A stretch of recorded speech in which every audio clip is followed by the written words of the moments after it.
Welcome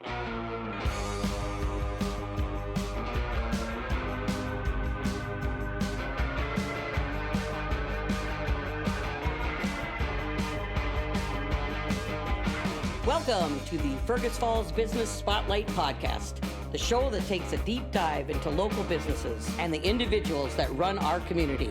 To guide you along the way, here's your host, Jacob Bittner.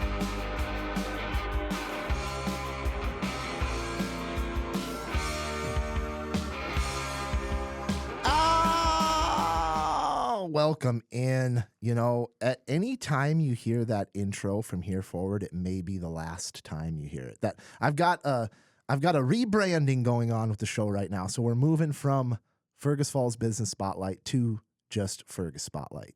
So we'll get a new intro here. I don't know if it's going to be next episode or the episode after, but I've tasked some very talented local musicians in helping me create a new intro. So I'm looking forward to that if and when it becomes available. But today we've got a really, really good episode ahead of us. I'm really, really excited for this guest, Dave Jensen, a man of many, many talents and roles. I have a little bit of an idea of where this conversation is going to go, but really this conversation could go anywhere. So welcome to the show, Dave.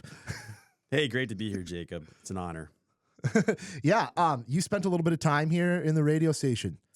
20 years ago. 20 years ago. Yep. I worked under the legendary Greg Brady. Did a little board engineer work behind the scenes for some Lakes area sports broadcasts. And I tell you, my shining moment was at the end of the game when I got to read the weather on air. Nice. I text my friends and say, guys, get on KJ Country. I'm going to do the Lakes radio forecast right now. And I put my radio voice on, and it was, you know. What's the radio voice sound like? Good evening, Lakes radio listeners. We've got clear skies tonight. The moon will be shining. Have a wonderful evening. I love it. I love it. You know, we've got some Jennifer Wojcinski or whatever, Wojcicki, however her name is, very mechanical sounding weather reports these days going on. But yeah, good times, good memories. The stint at the radio station 20 years ago. Wow. Yeah, we've got a lot to unpack today. I mean, Dave, your life has a lot more in it than a lot of people, I think, get to experience in life. You've done a lot of things. You've been a part of a lot of things. You have a lot of accomplishments. We're going to talk about your background in Fergus, kind of growing up, what made you who you are as far as kind of being this local fitness icon or fitness figure. You did a 19-day cross-country bike ride, the whole country in 19 days? West Coast to East Coast. So we'll talk about that. We'll unpack that trip. You are a 3-time Hoot Lake Triathlon champion, which is the most times anyone has won that race. So I'm excited to hear about. Helps being a local. I know the course better than anybody, but right? yeah. Yeah, you lived over there. You lived over there basically right on the course. I right? sure did, yep. You in 2018, it looks like you climbed to the 3rd ranked endurance mountain biker in the state of Minnesota. So a lot of stuff we have to talk about here. You're a DJ. Sure. You do real estate. Yeah. I mean, Renaissance man. Renaissance is kind of the man. title I'm given sometimes, you know, for what it's worth. But yeah, no, appreciate you taking interest in my life, Jacob. Of course. As I don't know if the audience knows, but you and I go way, way, way back. We do. More than 20 years. Yeah, I had I had your mom as a teacher. Vicky was she was a good, really, really good teacher. She was really good to me through, you know, that period of time, 7th and 8th, 6th, 7th grade. That can be a really tough time, tough period for kids. And she was really good for me. So Vicky, if you're listening, you stand out to me to this day still as one of my favorite teachers. So yes, I played soccer with Spud, your brother. I believe I maybe played for your dad while he coached. Probably. I think he took over for my dad. Got a red card one game, and I think that your dad took over and finished coaching the game for him. So we've got a history. I've got a history with the Jensen family. So yeah, got a few years on you. You must be a 2007 graduate. 2008. 2008. Okay, you're even a year behind my brother Spud. Yeah, right on. Yep, 2002. I got a little seniority on you, man. But you know, at this stage in the ball game, we're all the same. Yeah, we are drinking Stumbinos. It's a Friday morning, afternoon. It's like a late late morning, early afternoon. So we're in this transition period. We've got some Stumbino's coffee in the cup. We're drinking the Workhorse blend here this morning. This is really cool here. I don't know if you guys are watching on YouTube, but this Workhorse blend artwork was designed by Sam Busco here. It's got the caboose, or I don't know if it's a caboose or a train car on it, but it's somewhere in town. I don't know exactly where that train car is located in town, but it is inspired locally by a local artist here. So beautiful artwork by Sam Busco and just a really, really good blend of coffee here, the Workhorse blend. So, but we're also going to be cracking open this beer of the week, which you mentioned if you have to drink in the morning. Yeah. The Pond Hockey Porter is what you want to be drinking in the morning. I figure a full-bodied dark beer is the way to go. It kind of tag teams with the coffee nicely. Absolutely, absolutely. I mean, this is a delicious beer here. Cocoa and peanut butter, 6.1% ABV, 33 IBU. It's just like I said, if you have to choose something for breakfast, it's the Pond Hockey Porter here. So we'll get that going. Drinking responsibly here, but nonetheless enjoying this treat here. When in Rome. That's right. So we should cheers, Jacob. yes, we should. We should cheers this here. Our just precious little glasses here. Thank you. Yes. On top of Outstate Brewing and Stumbino's, I want to thank Atlas Outdoor Services, Victor Lundeen's, Fergus Home and Hardware, Liberty Business Systems. We're going to get some best business advice from you later. A segment brought to you by Liberty Business Systems. And then Wayne Schuett with Century 21 Atwood. So thank you very much to those who support the show. And let's get into it here. Tell me about your background. Wow. Where to begin? Dave Jensen, longtime Fergus Falls resident since elementary school, actually coming up from the deep South, Alabama, believe it or not. 31 years ago. Wait, you guys came up from the South? Yeah, not many people know that. Nate was born in Alabama. He's the rebel of the clan. Really? Yep. So that's where your parents are from? That's where we took to the sport of soccer, which is how our families met. Yeah, is in Alabama. Nobody would coach in grade school, and so nobody knew the sport of soccer back in the mid-'90s. And so they said, "Hey, Rod Jensen, you'll do anything. Why don't you coach, the little league?" Dang. Yeah, but... opportunities called back north. Our background is rooted in Minnesota, North Dakota area. Okay. It was a opportunity for Dad, brought us down to Alabama for a few years, but then back to 3M. He's a 3M person back in the day, and in Wahpeton. But thank goodness nothing against Wahpeton, but I love hills, I love trees, I love this lakes country. Yeah. And so my family made the choice to settle down here rather than `Wahpeton. Dad made the commute, but. I'm eternally indebted to him for that. I'm glad I grew up here. Mm-hmm. And always an active lifestyle growing up? Yeah, come from, like I said, my father himself was quite the athlete, more of a traditional athlete, ball, soccer, football, basketball, things of that nature. And I did that through high school, then gravitated towards some more alternative sports in my later years. But yeah, always pretty active. Grew up going to the YMCA with him. I remember at even 6 years old, he'd throw me up on the chin-up bar. And I was underdeveloped at the time. I was a shrimpy little guy. I had decent-sized arms, and I could throw down 17 chin-ups. So my favorite day of the entire year of elementary was physical fitness test day. Because I wasn't like a stellar standout basketball player, football player, but boy, could I throw down chin-ups like nobody's business. Yeah, little body, average size arms. You were like, the Presidential Fitness Award was created for people like Dave Jensen. It kind of was. Yeah, favorite day of the year. Most people dreaded it. It was like the day I counted down. I don't know if they do the Presidential Fitness Award days anymore. I think times have kind of changed. I think you're right. It's a bummer. Competition is a thing of the past. It brought out the best. It brought out the best of those kids. And you know what? The emotions of failure that I had to deal with after not getting the presidential award, those were real impacts on your life. So I think it's good. I think it's all good things. Yeah. I think it's all good. But yeah. What else stands out to you about growing up? You said you graduated in 2002. Grew up in the Fergus School District. Then in high school, did make the transition to Hillcrest, where I graduated in 2002. Like I said, quite involved in soccer and basketball. I decided I was going to go play some soccer at some smaller colleges, but I decided to stick around and do M-State or FFCC back in the day.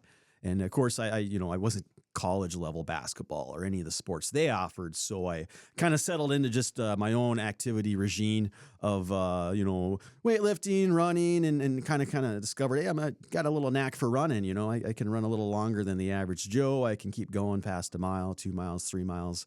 And I got talked into doing a little 8K up on Otter Tail Lake. It's called the Otter Tail Lake Classic. It's the longest running organized race, and I think in much of the state of Minnesota, if not the entire state. It goes here back in Otter Tail. 40 years on Otter Tail Lake. Yep. And I got talked into that. And I finished, top 10 to my surprise. I was the guy out there with baggy basketball shorts and probably basketball shoes, but had a good experience and discovered I kind of had a little knack for that and just kind of took it from there and got in more races, more endurance stuff, just kind of moved more toward that style of sports. So that started in high school? Actually, when I was at M State at the time. Okay, at M State at the time is when all that started. Like a young adult, yeah. Was the Hoot Lake Triathlon around back then? And I was always fascinated by it. It was usually Sunday mornings, so my family would be going to church, and we'd have to stop at the, after County Road 1 there in the boat access, and there'd be, people running across the road, and I'm like, what's going on? Hoot Lake Triathlon, and I just marveled at it. Always wanted to do it, but that darn swim always intimidated me, and as it does so many people. Everyone can run and bike, but can you swim is the question. How far is that swim in the triathlon? You're good. You're good. It's a relatively short swim by triathlon standards. It's just a quarter mile. Okay. But if you're not a lap swimmer, I was a confident swimmer in a lake, in a beach, paddling out, doggy paddling, wading. But if you're not a lap swimmer, a quarter mile is a long ways. Yeah. That's the equivalent of it would be 10 laps back and forth, back and forth, back and forth. Yeah, nonstop. And there's no ledge to grab onto in a triathlon. You're swimming out to the middle of the lake to a buoy and back. Dang. With 100 other swimmers. Arms flailing, feet kicking next to you. I mean, it's an experience unlike any other. I forget, have you done a triathlon before? I forget, have you done a triathlon? Nope, haven't done one, Dave. I am looking forward to getting one of those under my belt in the future. That's a lie. I don't know. It would be a fun life accomplishment. I think doing something like that would be awesome. The closest thing, and we're going to talk about your bike ride across the country. The closest, the most intense thing I've ever done is biking from Fergus Falls to Little Falls. That's a haul. That's like less than what you averaged per day when you biked across the country, but it was a haul for me, It was like a good long bike ride. But that was a solid ride in a single day, In a day, I don't know if I'm if I'm set out to be a triathloner, but never say never. It's probably however fast you can do it, you can do one of those things. So, so M State. Transitioning out of that then? Yeah, I didn't know career-wise what I wanted to pursue coming out of my sophomore year, so I took kind of a year off, and I went down to Colorado, interned in a church down in Colorado Springs, and it was actually a very rigorous internship program that incorporated a lot of physical training as well, because we would go and do extreme missions all over the world. We would be carrying Bibles up to the mountaintops and into remote places in the jungles. And so 5 days a week, we were up at 5 a.m. just gunning, training, physically very active, very extreme. And we were, as part of that training, forced to learn how to swim a mile nonstop, with the thought being we're going to be on sketchy boats going into the Amazon, and you never know when we're going to capsize. So we got to be able to be confident swimmers, confident hikers, runners, everything. It was very body, mind, and soul oriented. And so learning how to swim, actually become a distance swimmer, the year after that experience, I signed up for the Hoot Lake Triathlon for the first time ever at 20 years of age, as I could swim now, and it changed my life. I just discovered I'd been doing 5Ks, 10Ks, half marathons, even marathons, but I loved the variety of the multi-sport scene, which incorporated the running, biking, and swimming, and it changed my life forever. It kind of became my focus as I became very, very serious for a number of years. Yeah. So going back to Colorado Springs, is that the period of time, we talked about this off the record a little bit, Yeah. and I have to dig into this because this is a story that needs to be uncovered and told. Is this the place that ultimately got deemed a cult and shut down? Yeah.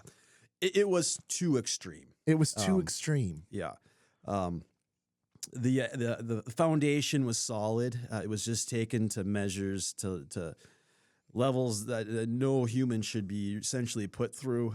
It was very much modeled after boot camp, which is extremely rigorous. I've never been in the military, but they incorporated actual military generals to run us through simulations and such. And this was a church? This was a church program. A church missionary and that's kind of what program. made it almost a little bit unhealthy was they equated your physical capability with your spirituality. And so if you're not running sub 6-minute miles, you're cutting God short, you know? Oh my goodness. But that's how it was. And so how'd you get like recruited or get to be a part of that? Did they recruit you? I grew up in a church here in Fergus Falls that had a young, we'll call it a ministry for young adults. It was called Master's Commission, at Community Bible Church at the time. That had discontinued for a couple years. There wasn't enough attendance, and my pastor, knowing that I would probably want to pursue something like that, had heard about this opportunity in Colorado Springs. I mean, their website was phenomenal. It was young people up on mountaintops praising the Lord, in villages, sharing the word with villagers. And it just looked like great. It looked like great, physical, mental, spiritual, all incorporated, which I think that's all part of who we are. Absolutely. I mean, yep. But come to find out that first week, the first couple days orientation were lovely, just fun. Families were there. And then the day the families left, I knew I'd gotten into something pretty crazy. Dang. One gal showed up 6 minutes late to our workout that morning. They put us all on the parking lot. This is a 10,000 member church. The parking lot's vast. It's a quarter mile across. And they made us do repeated crushers. You know what a crusher is? A killer? Is that like a typically like free throw line back, half court back? But this is a Suicides or whatever they call them. Yep. Quarter mile parking lot we're doing these on. And we're doing one for every minute she was late. They stand her up on the side to watch us suffer. This is day one. And as people literally you got young people dry heaving because they're not, they knew it was going to be physical. They were thinking jumping jacks and running around. And nobody was signing up for boot camp. Nobody was signing up for boot camp. So how long had that organization or that program been going before you showed up? And then when did it get shut down? Were you there when it got shut down? Were you a part of that process? It was in year 6. And I think the way they managed is they trained us and basically forced us to be silent about what went on. The first rule about Fight Club: can't talk about Fight Club. Actually, come to think of it, it had a lot of similarities to Fight Club. Yeah, a little less profanity and a little more, Bible memory, but you're exactly right. The idea is for those who will come after you, we don't want them to know ahead of time the experiences that they will be, experiencing because it reduces the quality of we were all told this over and over again. So you hush. You don't even tell your parents or anyone back home what's going on. Dang. How brutally rigorous it is. And But you said it went on for 6 years. They operated this program and for 6 years. It actually continued for 2 more years after. I was welcomed back to become. How long were you there for? It was 10 months. So it was basically what would have been my junior year of college. I took that year off before returning to college and did it for a 10 month. 10 months. Yep, and then September. they invited you back to. Yep. And so what their system was they would invite like the star interns back to become leaders. And I kind of put on a show. I never really, my heart wasn't in it. I mean, I like I said, the foundation I believe was good. I'm a devoted member of my church. I want to be a missionary in some ways, but the essence of what they did to get us to the point of being soldiers for Christ was so unhealthy. People were injured constantly. There's people that are injured to this day, 20 years later, who walk with a limp because they were forced to carry stones up Pikes Peak. And if they stumbled and fell or became over fatigued, they were basically letting God down. That's the unhealthy part about it is if you, So did you go back then as a leader for a little while? I did not. Okay. No, I was Okay. pressured Okay. because, I did shine physically, and I hate to say this, but I was put on a pedestal for that reason. I mean, I could see I it. was the top hiker, the top runner. I'm an extremely physical person. I had that element down. But I had a hard time making the connection between my spiritual walk and my ability to run 5-minute miles. I'm like, I'm not more spiritual than the next guy. Right, So, right. yeah, but I will say, I believe there was some good that came out of it in my own life, some discipline. Not a day goes by that I don't wake up in the morning thankful that I get to decide when I get to go to the bathroom. Everything was regimented. Dang. You asked to go to the bathroom. You're 20 years old. Can I go to the bathroom, sir? Okay. Dang. So it got shut down then. Yeah. How did that process go down? I mean, you were not involved in it at the time, so No. you heard about it in the news. You're like, Yeah. oh, shoot, dang. Didn't surprise you at all? It did not surprise me. Yep. Just a lot of things finally came to light. I think the culture that had been hidden, was starting to seep up. I mean, it'd been 7 years at this point, and they could see a lot of people left with some baggage and actually some scars, and they started to speak up. And it was investigated and realized, this is not a healthy program. There's a lot of great, and I don't want to take away everything and say it was all dark and ugly, but within any ministry or program, there's some things that need to be worked out, and this one just had a few more than the average ministry. Honestly, it sounds like something they need to make a Netflix documentary about. Sure could have been. It could be. It could be a Netflix documentary at some point. Just sounds like a wild story. I can only imagine hearing other people's experiences too that have gone through that weren't Dave Jensen physical talents. Okay, one quick story about that program. I was about 3 weeks into it, and we most nights of the week we were out in the wilderness camping, doing just extreme hikes, and then we would do some neat like Bible studies on mountain peaks. So there was a lot of neat experiences. We're heading out, and we were always blindfolded and put on a school bus because they wouldn't let us know where we were going. It was, yeah. I mean, they didn't want us to ever. It was always, trust your leadership, don't ask questions, just do as told. That was kind of the culture, and I struggled with that because I love the Colorado area, and I wanted to know where I was, and to this day, I spent hundreds of days in the wilderness, never knowing where I was. So I've always wanted to go back and try to find those. But anyways, we're on a bus. We're heading west into the mountains out of Colorado Springs. We're about an hour and a half in. They stop at a gas station. They said, okay, you guys, you got 10 minutes to grab yourselves a snack if you'd like. So we all race in there. There's 80 of us. How do you get in and out of a gas station in 10 minutes? I was hungry. I go and I grab one of those giant, foot-long convenience store burritos, the kind that have probably been on the shelf for 6 years, but I go throw it in the microwave, and those things take forever because they're frozen, and it's like 7 minutes, 8 minutes. I don't even care. I pull it out of there half froze, run up to the till. There's a local up there just counting out her pennies, and I'm like, no, I gotta go. The bus, and so I just throw a 20 down and I run out with my half frozen burrito, and the bus is pulling away. They're leaving me. They know I'm not on the bus. But they're doing this, and this is what was so awful about the program. They would do absurd things to make a point. They would make the whole clan suffer on behalf of one person's mistake. And that, like I said, the very first day, that gal that showed up 6 minutes late, they punished us all. She had to watch. And so I was so terrified. My biggest fear in life was that others would have to suffer on my behalf.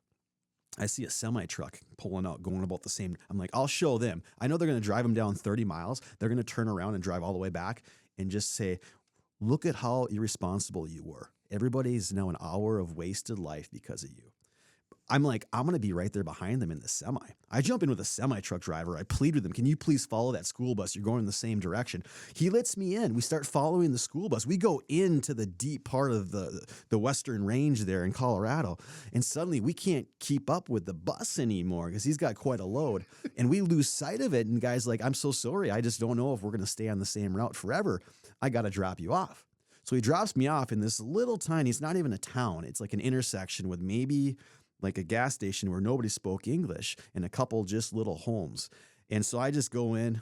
Again, I have no idea where in the world I am. I was blindfolded the first hour and a half. Now I've been with a semi-truck driver. And I just go in. Guy doesn't, I don't speak a lick of Spanish. He doesn't speak a lick of English. I'm just devastated. I just go out and sit on the curb. And then within a matter of about 20 minutes, I have no idea what I'm going to do. Like, I just have no idea.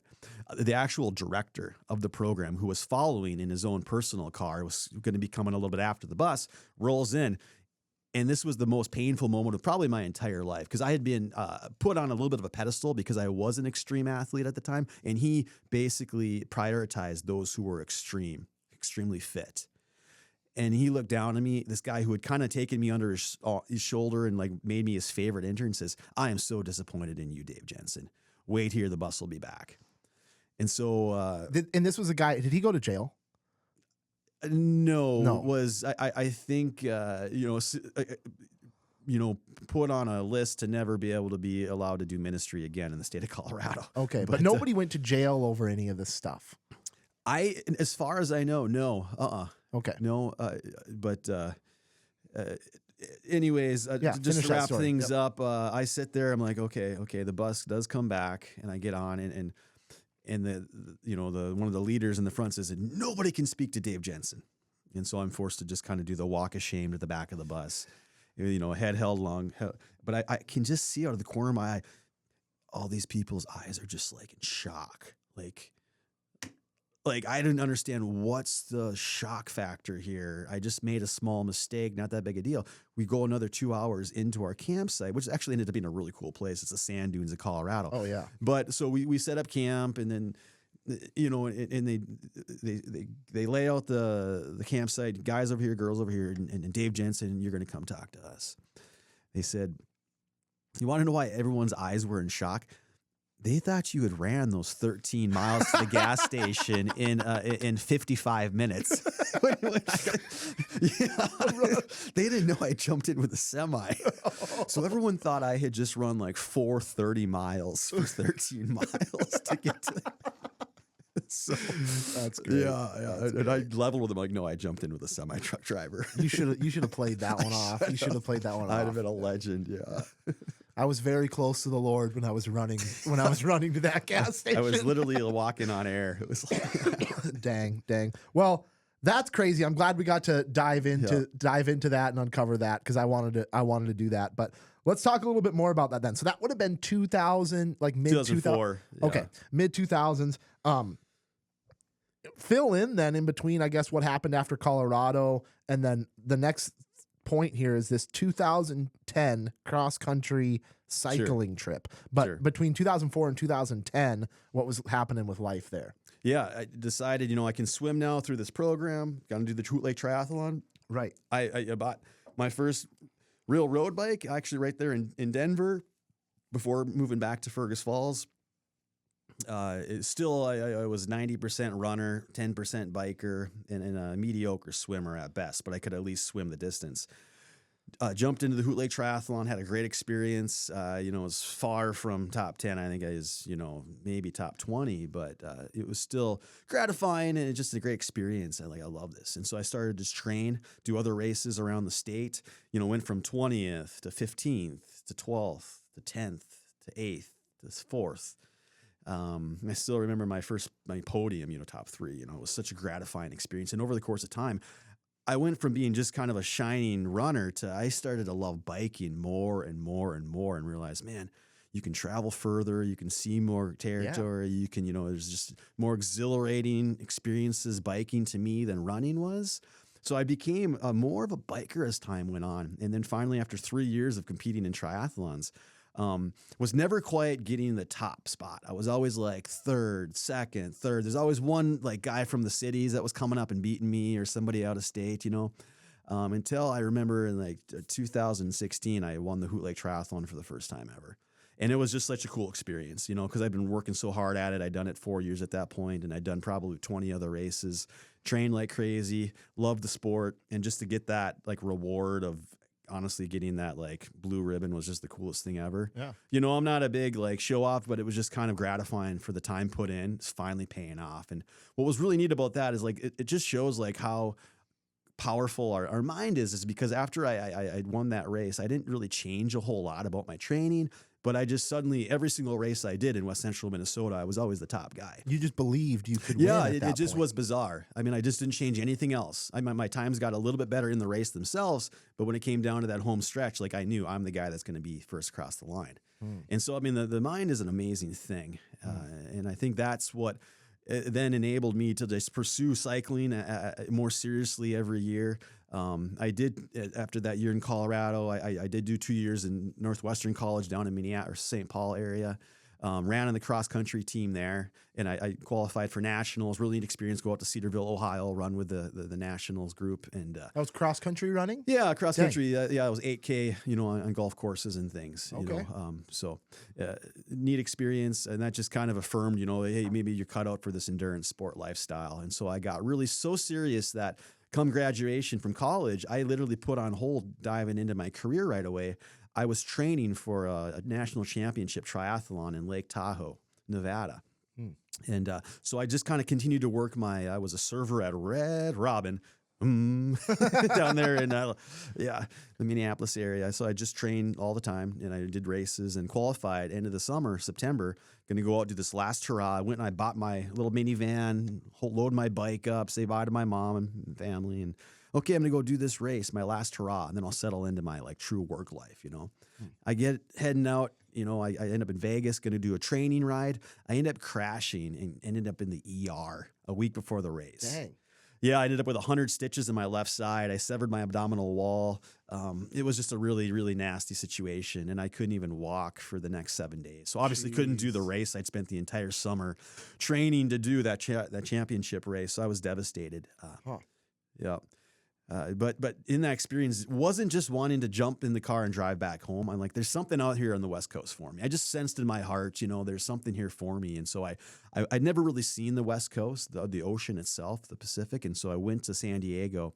And remember walking the beach, I got this 8-inch laceration on my side stitched up, and people will be like, what happened to you? And I'm like, shark attack. It totally looked like a shark attack.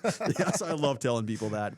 All this while sleeping in my van, just living like a hippie, loving life all on the West Coast. And I ended up taking a job of all things right there, North San Diego area, technically Carlsbad, a community of North San Diego area. So I worked in event management, actually put on marathon races in that area. So all the biggest races. So worked in that world for a little while. I was recruiting like Olympians and things. It was really This neat. was in your mid-20s, late 20s? This was now 23. 23. Yeah, Wow, yeah, okay. Yeah, I packed a lot in those couple of years.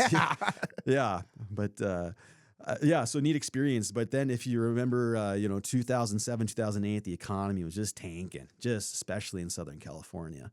And so that company went under. And that, was devastating because I was loving it down there. I knew it wouldn't be forever. I thought maybe at least a few years. I was surfing on my lunch breaks, doing triathlons, racing with the top in the world, usually, finishing well behind them, but just a neat experience being alongside them. Yeah. So the company comes to an end, and I'm like, what am I going to do now? I'm only 23, maybe 24 at that point, and now I got to start thinking about plan B for my job, and I heard about M-State they were going to bring on a recruiter because they were needing to try to boost enrollment. Like a lot of colleges in 2008, 2009, enrollment was starting to dwindle a little bit as online was kind of taking over and whatnot. So they hired me just over the phone, and I came back to Ferguson in end of 2008 and was there for 16 years. Yeah. Dang. And that was until just a few years ago when they eliminated that position. Yep. They really had to cut back as higher education's going through a lot of struggles right now. They got rid of a lot of the recruiting department and such. So Gotcha. Mm-hmm. So that 2010 cross-country cycling trip, 19 days, 167 miles a day, and you were awarded the Dream Big Scholarship through M-State as a result? Yeah, close. But okay. Yeah, I've been at M-State 5 years. It was just, like I said, just a crazy bike guy. Dave Jensen, that's what I was known as. I'd be the guy biking at 30 below on my fat tire, no matter what it was, I was out on my bike. It's just kind of the life I lived. Like, I know that as like Paul Scholl today. Yep. Paul Scholl's kind of like the biker man. Yep. Yeah. And I was with him last night. We were like, we're cut from the same cloth. Yes, definitely. I can see it. Yeah. But I did a ride all the way to Duluth, probably some of the similar route you took to Little Falls, actually. But realized rolling in what an amazing feeling it was. And I'm sure you experienced that as well. It's like I just traveled a great distance that would be far by car on my bicycle. And you roll in and it's like the coolest feeling ever. Yep. And I kind of got it in my head that year. I want to do this across America at some point. The hardest thing, and people give me so much accolades for doing this, but honestly, the hardest thing about riding across America is fitting it into your life. Who has 20 days to set aside, or generally it takes longer than that. Yeah. But just put your life on hold. Unless you've got just great wealth and don't need a job. Yeah. It's like, how do people take 3 months off and go hike the Appalachian Trail or something like that? It's just sacrifice. It just comes down to sacrifice and deciding that that's what matters to you most in life. Mm-hmm. And whatever's there on the other side of it is going to be something that you can deal with no matter what. Yeah. So, but you didn't have the time to do it. You said, I want to do this, but I only have 19 days. Yeah. And I don't want to say I got creative here, but I thought, like, what if I incorporated this into kind of my job? And I did this ride to benefit future students of M-State. And so what I did, when you say the Dream Big, I wasn't awarded the Dream Big Scholarship. I established the scholarship. You were the founder through fundraising. And so for months and months, I would go to service clubs and do all kinds of. I sat out in front of Papa Murphy's one afternoon and pedaled on my little trainer as people came in, and $1 went to the Dream Big Scholarship. I did things like that constantly for 6 months. Huh. And so by the end of those 6 months, when it came time for the ride, I was about $2,000 away from establishing the scholarship. And then I was a little bit disappointed I didn't establish it before leaving on the ride.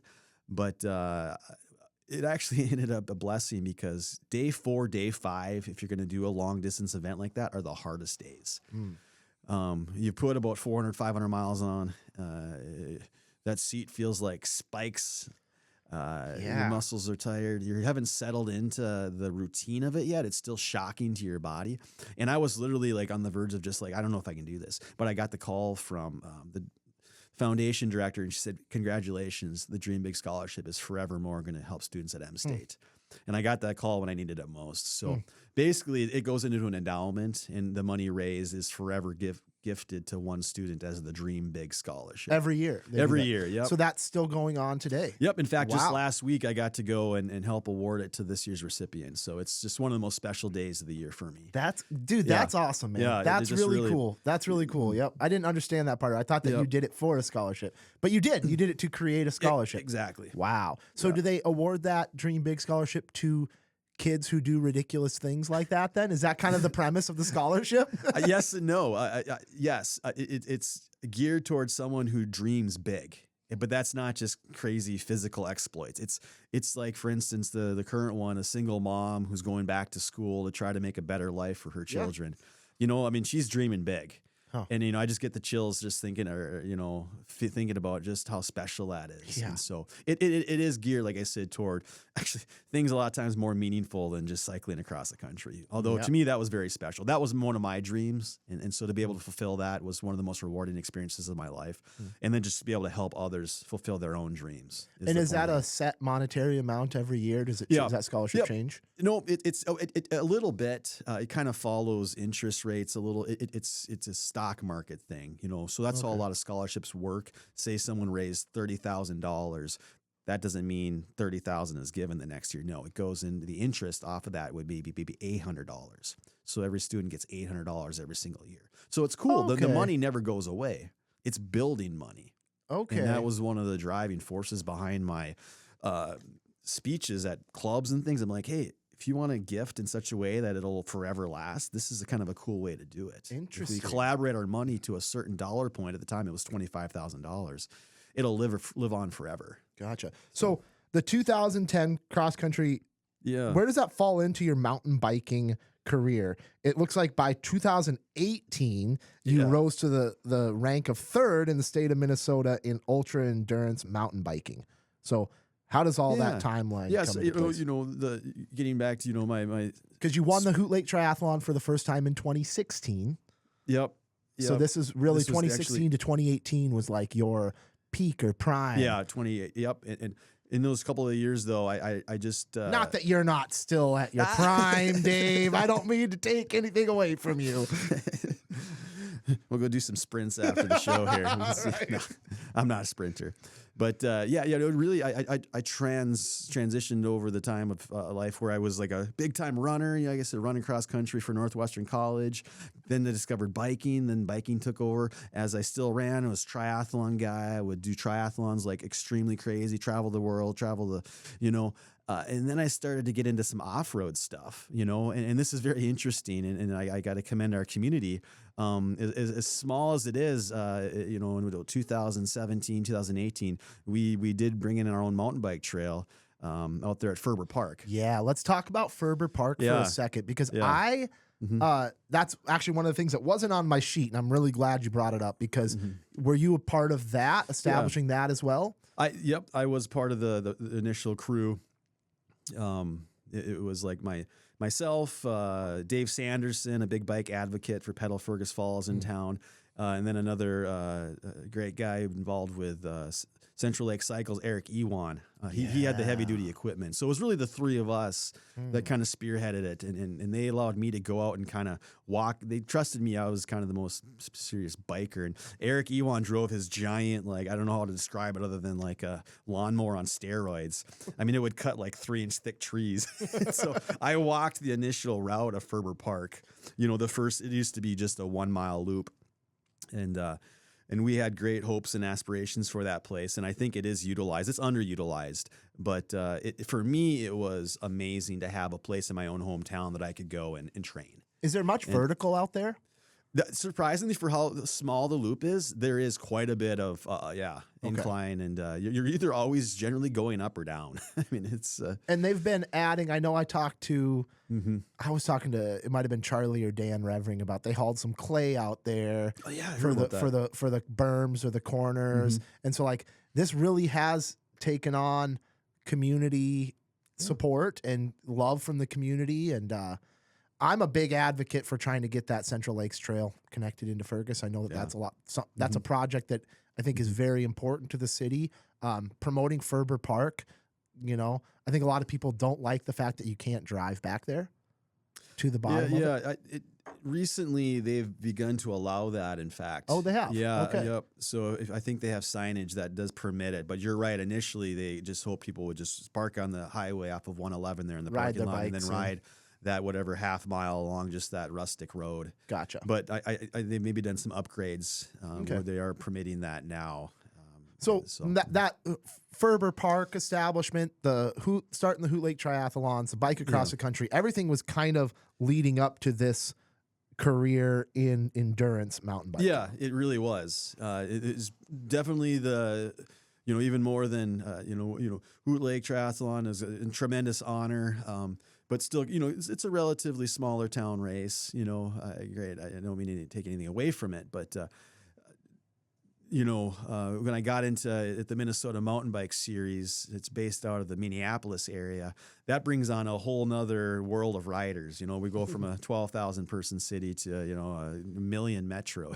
And so I'm up against the world, it feels like. And the guy from little outstate Minnesota training on his 1 mile Ferber Park loop over and over. I was the guy who'd go out and do 20 laps on that thing back in the day. And it wasn't the most exciting loop ever. It wasn't the most sexy loop ever. But I tell you what, it got the lungs burning, and there is some tremendous incline out there. For people that haven't been out there, I highly recommend it. And I dare say it's going to take you a few tries before you can ride that without putting your feet down, because there is some incline. Huh. And so I used that little trail while everyone else had these, billion-dollar trail systems out of, Cuyuna and Brainerd area. And I'm using Ferber Park. But that, and coupled with just like my drive and love of the sport, I'd go out and do these big races. And over the course of an entire summer, you accumulate points based on your finishes. And I worked as hard as I could, and I did end up third in state. So for me, that was like a pretty great life accomplishment. I was a long way from that first place guy, so I was pretty happy with third. He's kind of like, he could have been in the Olympics. He's like at that level, So he's like, yeah. So yeah, that was a pretty neat experience. That I held at that level for maybe 2 seasons, but it just started to kind of realize I can't devote my entire life to biking anymore. I need to just explore some other things in life, and I'm only getting older, And all the while you were working for M State? Yeah, Okay. yeah. It was a great school to work for. They like I said, I did a number of bike things with them, through them, the Dream Big Scholarship. I did this kind of day of biking between every campus in a single day as a 220-mile network of schools, because M State consists of Fergus Falls, Moorhead, Detroit Lakes, and Wadena. And it was always fun to have they'd all come out and rally me on and spur me on to the next campus. And I'm curious and interested about, like, obviously you made a kind of a career or like a side hobby out of it. These races for these athletes that are, even the ones that are like winning consistently, they don't pay a ton of money. It's probably a really tough sport to make like a professional career out of.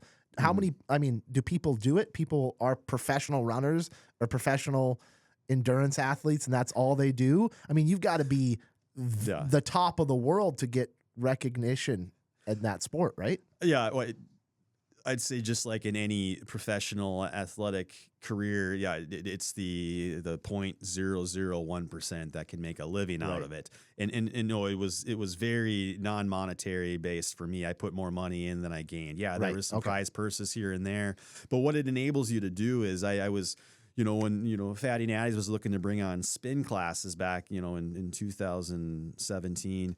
Who do they offer the opportunity to?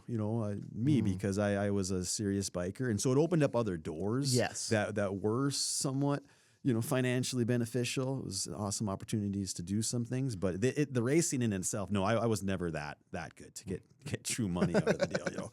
$100 here, $100 there. But, you're spending, a couple thousand on a bike and fixing it every other race. It's like, So, we'll get into time after M State. We'll kind of transition into that because they ultimately shut down your position there.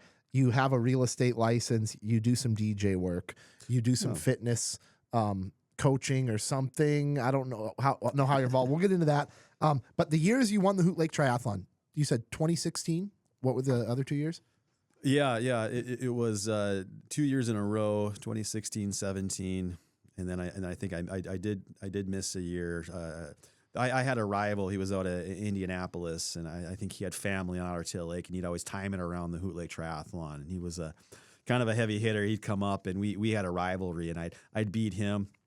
2018, he beat me, and then I got him back in 19. Okay. So then you haven't won since then.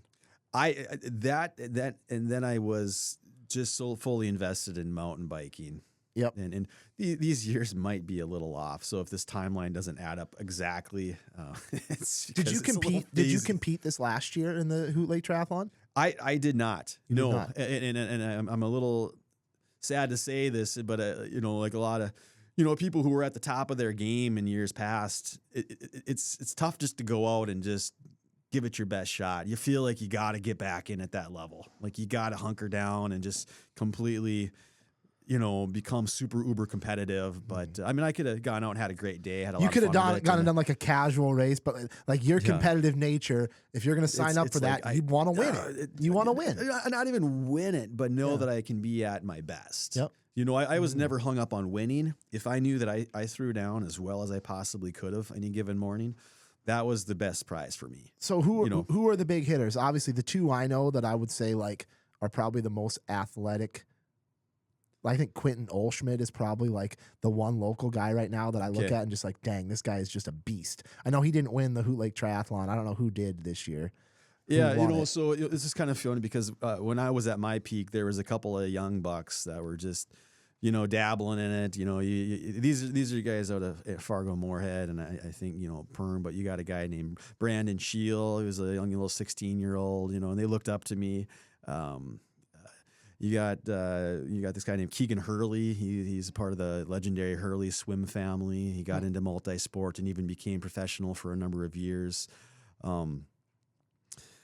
So these were all young bucks when I was kind of at my peak, and they would be the ones, coming up and congratulating me and asking me questions about my training. And now they're the ones Yep. winning these events. And then you got this guy named Corey Nygaard. I mean, and he's such a special young man in my life. I mean, young man, he's 33 now, but 7 years younger than me. He just so looked up to me. And we went together, and he tagged along. I did my second Ironman a number of years ago. That's the ultimate distance triathlon race down in Boulder, Colorado. And this just young kid who just kind of forever just kind of aspired to be like me. We go, and we're going to go do this Ironman distance race, which is the greatest distance. I mean, it's a 2.5 mile swim, 112 mile bike ride, and a marathon to cap it all off. Wow. Pretty much a full day effort, even if you're at peak level. But we go down there, and if sure enough, if this young buck doesn't beat me in the Boulder Ironman, it was just the most, oddly gratifying experience ever to get beat by this young guy that had always aspired to be you. And I think that's what life is all about. It's like, it's almost more gratifying to inspire others to be their absolute best than to just achieve things yourself.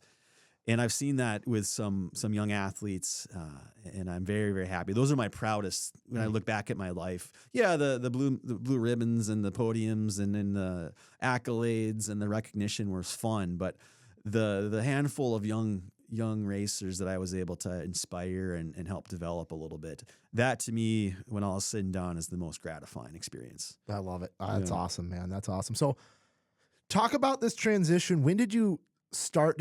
Was real estate something that you had started and had on the side prior to leaving M State? Yeah, I did get licensed while still working in the marketing department. It's actually quite common for people to have real estate as a side gig and just kind of do it for friends and family. I was always fascinated. I'm the guy that when I'm I don't have TV at my own home, but when I'm at a hotel, I'm watching HGTV and watching house flipping things. And, I'm just fascinated by it. So my mom's like, Dave, you should get your real estate license. No one in the family has it. We have a lot of family and friends who are going to be buying and selling in the next several years. So I did. I went ahead and got licensed with Keller Williams. Had some good experiences, some tough experiences, as real estate can be. But I was just kind of just doing it on the side while at M State, and then when they did cut the department, I really thought that this was going to become huge. I was going to become the next Ryan Hansen or something. But come to find out, it's not that easy to become the next Ryan Hansen. There's a little more work involved than I was able to put in at the time, and so I've continued to just kind of work lightly. Every sale I can get, I do my best at. I just don't get as many as a full-fledged realtor gets, who's trying to make a living. So I had to become the master of side gigs. And I think that's kind of, like I said, what I'm kind of today is I like to call myself, what do you call it? Jack of all trades, master of none. Or You're probably a master of some. Jack of all trades, master of some, maybe. Okay, I like that. Yeah. Yeah. So you do the DJ, the real estate, and then some fitness coaching and some fitness. You set up events. Yep. I do put on, I help put on, this is volunteer work, but I do put on the Pebble Lake Youth Triathlon along with Natalie Knutson and Caroline Gustafson. We've done that for about 8 years, and actually Bruce Money as well, our team of 4. So I do a lot of volunteering as well. But I just was doing the math because as we were going to talk, I'm like, wow, I have 10 different income streams, and they're all small, but you do enough little things. So okay, gosh, we have 10 income streams. We talked about. So for the last year and a half, I have actually been this is my primary run. I've been meter reading. Okay. For a subsidiary of Otter Tail Power called CEI. A buddy of mine, he talked to me and he was like, Dave, it comes down to how fast can you get between houses. So I'm running between backyards, sometimes 1,000 houses in a day, and reading the meters. So that's kind of been my day job, we'll call it. I'm passionate about music. I do get booked for DJ events, primarily weddings, but other events as well. I actually play acoustic guitar. I'm a singer-songwriter. I do a lot of fun covers. So I get booked for some different, breweries, and I was doing the farmer's market throughout the summer. Again, just really small income, but it's something. I do fill in for Natalie Knutson at the fitness center there, Lake Region. So I do cover spin classes still to this day.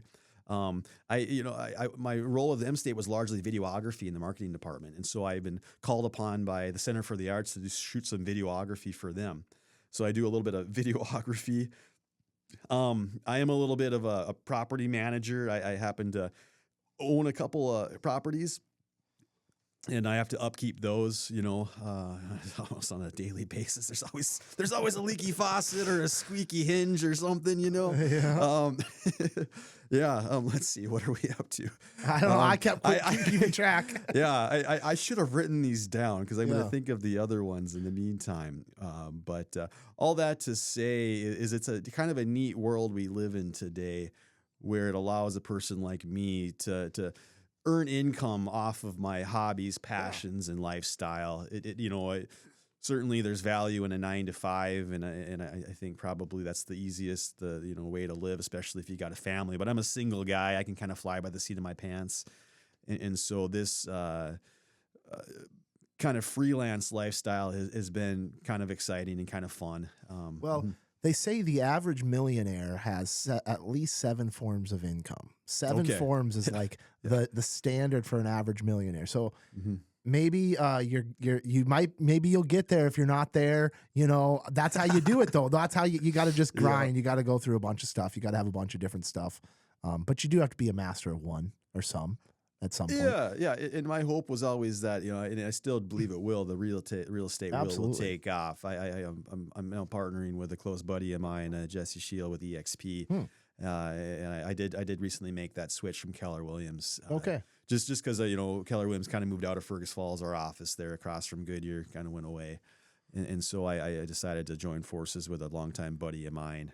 And so we are trying to get creative, trying to think out of the box with better ways to serve the area's real estate needs. And I'm real hopeful on that with 2 minds are better than one. So looking forward to what we might come up with.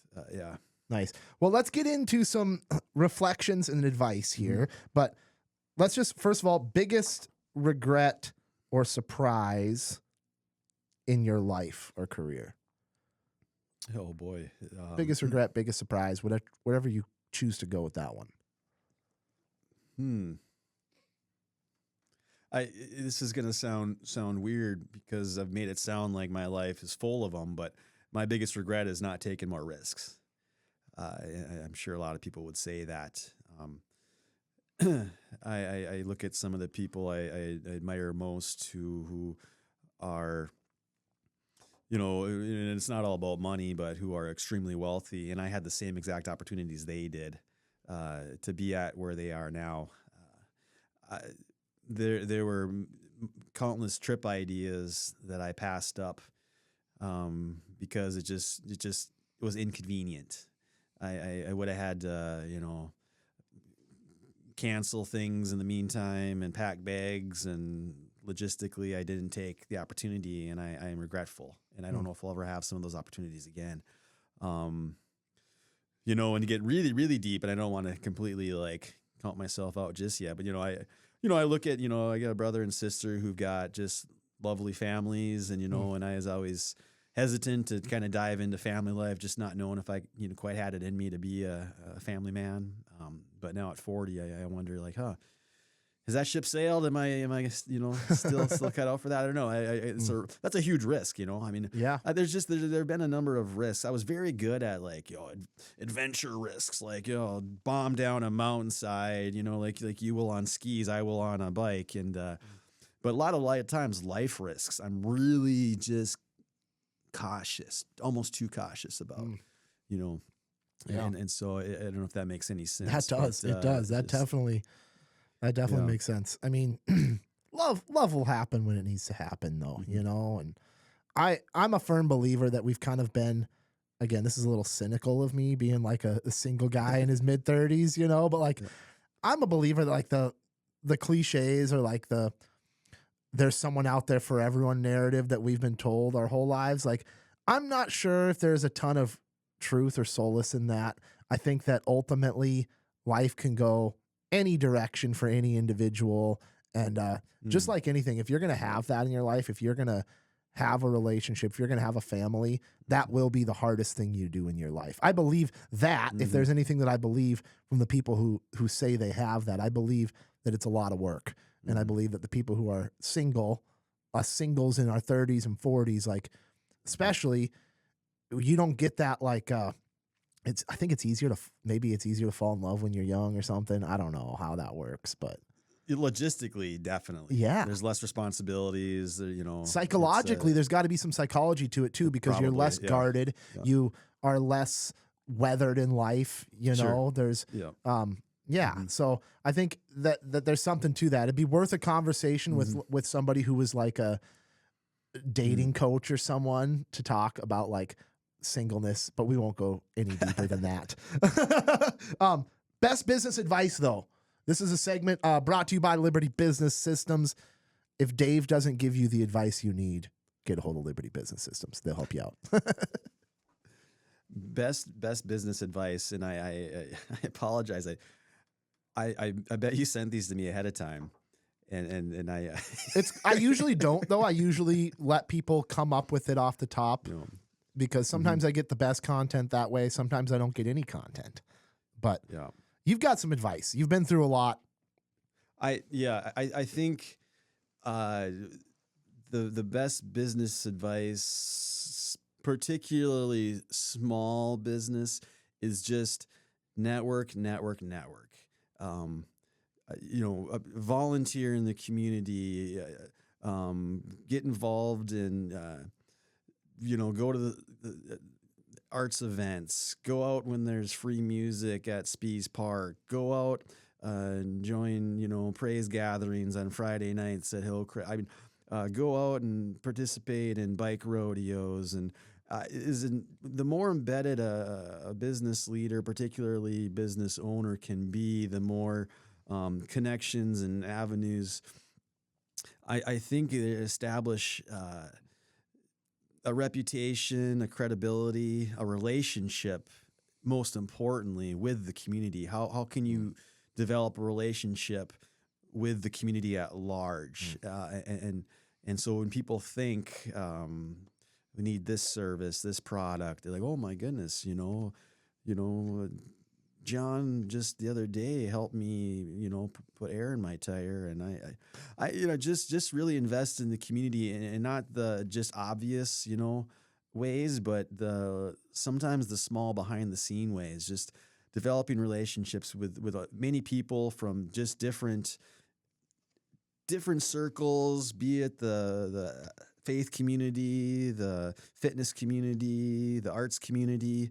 Just be well-rounded and don't beat your business. Don't beat people up with your business, but just be there for them. They know who you are and who you represent. And I feel like that for me has been my personal biggest asset in anything I've accomplished business-wise. And this is just being embedded in the community, volunteering, and not trying to be one-dimensional, but just, like I said, I like to think of myself as a fitness person, an arts person, a faith person, and really, I think that would be my advice is build relationships, network, and not just in the stereotypical ways, but behind the scenes, or yeah. That's good. I like that. I like that a lot. Networking is important. I think, I hear it a lot on this show, just the life beyond the transaction. Like, you have to get away from that, like, transactional relationship with people. You really have to, in a small town like this, be willing to have a real relationship with people if you want to be successful long term. Really appreciate it, man. What else didn't we get into today that we needed to? I feel like we unpacked a lot.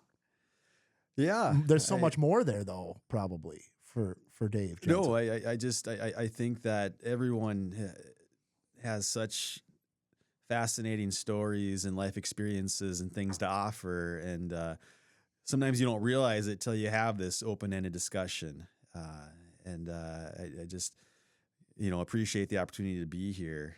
And I hope people back, anyone listening, maybe not have to be on a radio show, but can have opportunities to really open up with people they value and respect. And as we get into the holiday season, and because I will leave here just kind of feeling a bit empowered, the fact that someone took interest in me. And it goes both ways, I'd be willing to maybe share about your life yourself, but also dig into people's lives. I mean, that you kind of relayed to me the importance of that. It's like cool to feel like, oh my gosh, Jacob Bittner cares about my life and my stories. And I want to go and show other people that I care too, So I'm looking forward to being better about that, like really investing in people's stories. And I know this is the more structured radio podcast, but just around the Thanksgiving tables, let's let our friends and family know that we really care about their stories and dig in and, Yeah, I mean, I don't know if I've mentioned this on this show, but like one of the best conversations I've ever had with my dad, and it's out there on the Better on the Run podcast that I did. Okay. But I did an interview. We must have talked for an hour or two, put on the headphones, and I interviewed my dad about his life. And that's the most intimate conversation I've ever had with my father. And I think that something happens when you put on the headphones and get in front of a microphone. You have an intentional conversation. You're able to unpack that. And it's like you just tune the rest of the world out. Yeah. So yeah, that's a good challenge. Sit down and just have a really meaningful conversation with the people you love. Be the Jacob Bittner of your family. I love it. Put your family members in the hot seat. And So how can the people get a hold of you for real estate or anything else? DJ work? Oh boy, anything. I mean, I'm easy to find on Facebook, like most people. David Jensen, Fergus Falls. My email address is simply my name, David.Jensen. That's SEN at exprealty.com. But really, I think just our social media world probably the easiest way because I do cover a lot of bases. Like I said, I love doing DJ work. And I do it very affordably because it is just a side gig.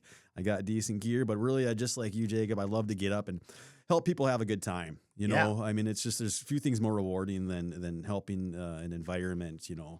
Just thrive and have and so that's what I do as a DJ. So probably seek me out on, again, David Jensen. You do a search on social media. I'm going to show up. I'm a connection to somebody of everybody's That's friend. Right. I'll at least get an email address in the episode description so people have that if they want to get a hold of you via email. Sure. But otherwise, thanks a lot, man. Really appreciate it. How's the pond hockey?